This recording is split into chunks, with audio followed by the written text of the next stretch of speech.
একদল খাইছে আরেক দল খাওয়ার জন্য রেডি হয়ে আছে।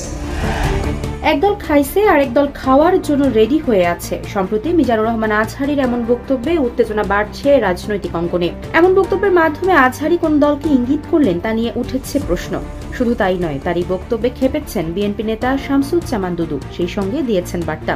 আজহারীকে উদ্দেশ্য করে কি বার্তা দিলেন দুদু? গত ৩ জানুয়ারি যশোরের একটি মাহফিলে যোগ দিয়ে দেশের জনপ্রিয় ইসলামী বক্তা মিজানুর রহমান আজহারী বলেছিলেন, স্বাধীনতার পর থেকে শুধু শাসকের হাত বদল হয়েছে, দেশের জনগণ কিছু পায়নি। একদল খেয়েছে আর একদল খাওয়ার জন্য রেডি হয়ে আছে। তারা এরকম চান না, তারা চান স্বাধীন সার্বভৌম বাংলাদেশ, তারা চান দুর্নীতিমুক্ত বাংলাদেশ। তিনি বলেন, বাংলাদেশ দুর্নীতির আখড়াখানা। গত ১৫ বছরে উন্নয়নের নামে প্রায় ৩.৫ লাখ কোটি টাকা লুটপাট হয়েছে। লুটপাট করতে করতে এদেশের মানুষকে ফুটপাতে বসিয়ে দেওয়া হয়েছে। এদিকে মিজানুর রহমান আজহারীর এই বক্তব্য ঘিরে টালমাটাল অবস্থা রাজনৈতিক অঙ্গনে। মন্তব্যটির পক্ষে বিপক্ষে চলছে বিতর্ক। ভক্তরা বলছেন, নির্দিষ্ট কোনো দল নয়, বরং বাস্তবতাই তুলে ধরেছেন এই ইসলামী আলোচক।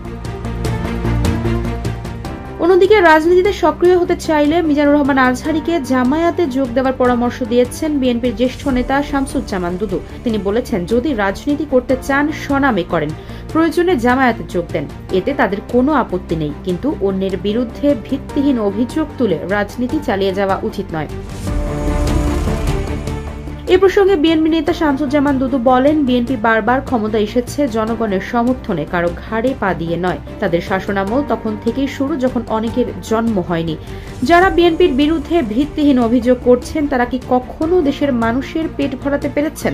এমন প্রশ্নও রেখেছেন তিনি। তারা আন্দোলন সংগ্রামের মাধ্যমে জনগণের আস্থা অর্জন করেছেন। তিনি দাবি করেন, বিএনপি সবসময় গরিব ও মধ্যবিত্ত মানুষের জন্য কাজ করেছে। ২০২০ সালের শুরুতে মাহফিল বন্ধ রেখে মালয়েশিয়ায় পাড়ি জমান মাওলানা মিজানুর রহমান আজহারী। দেশত্যাগ প্রসঙ্গে ২০২০ সালের ২৯ জানুয়ারি নিজের ফেসবুক আইডিতে লিখেছিলেন, পারিপার্শ্বিক কারণে এবং গবেষণার জন্য তিনি আগামী মার্চ পর্যন্ত সব ওয়াজ মাহফিল বন্ধ রেখে মালয়েশিয়া যাচ্ছেন। এরপর দীর্ঘ ৪ বছর আর দেশে ফেরেননি আজহারী। গত ৫ আগস্ট শেখ হাসিনা সরকারের পতন ঘটলে ২ অক্টোবর দেশে ফিরে আসেন তিনি। এক সপ্তাহ দেশে থেকে আবারও মালয়েশিয়ায় চলে গিয়েছিলেন। এবার ২৬ ডিসেম্বর দেশে ফিরে মাহফিলে অংশ নেওয়ার ঘোষণা দেন আজহারী। দেশের প্রত্যেকটি বিভাগে মাহফিলে অংশ নেওয়ার কথাও জানিয়েছেন তিনি। আফসারা নাজ, নিউজ ডেস্ক, ইত্তেফাক।